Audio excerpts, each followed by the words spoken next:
எல்லாரும் நல்லா இருக்கீங்களா? இன்னைக்கான பதிவு சினம் ஒரு தீ மனிதனின் மனநிலையை பலவீனப்படுத்தி அவனை மிக மிக தாழ்ந்த நிலைக்கு தாழ்த்துவதும் சினமே ஆகும். கண்டிப்பாங்க.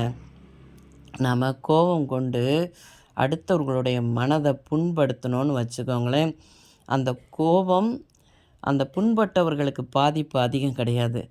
கோபம் கொள்கிற நமக்கு தாங்க அதோட பாதிப்பு அதிகமாக இருக்கும்.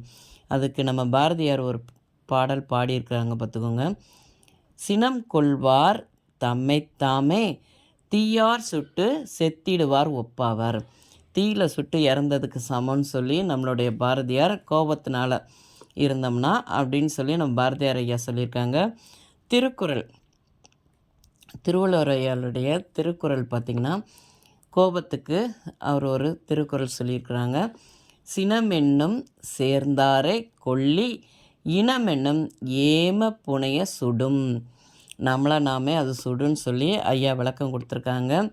அதை நம்ம கோபத்தை ரொம்ப நம்ம கோபத்தை உருவாக்கணும்னா அதுக்கு நம்ம முன்னோர்கள்லாம் என்ன பேர் வச்சுருக்காங்க தெரியுமா? சினம் ஒரு தீன்னு சொல்லி, ஏன்னா கோபத்துக்கு தீன்னு சொல்லி பேர் வைத்து அவங்க ஒப்பிட்டு பேசியிருக்கிறாங்க.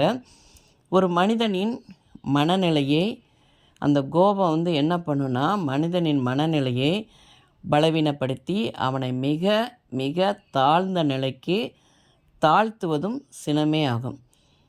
பொதுவாக கோபம் வந்துவிட்டாலே மனிதனின் நல்ல குணங்கள் அத்தனையும் அவனை விட்டு கீழே இறங்கிடும் பார்த்துக்கோங்க.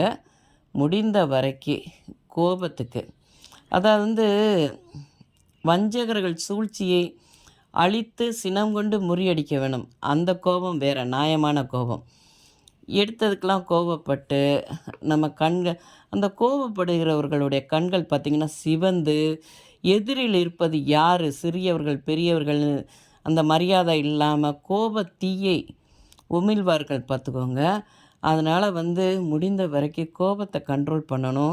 ஏன்னா நம்ம உடம்பு ஆரோக்கியமாக இருக்கணும் இல்லையா?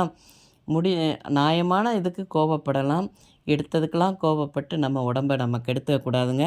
இந்த பதிவு உங்களுக்கு பிடிச்சிருந்தால் பார்வதி வீட்டு சமையலுக்கு ஆதரவு கொடுங்க. ஓம் சார்.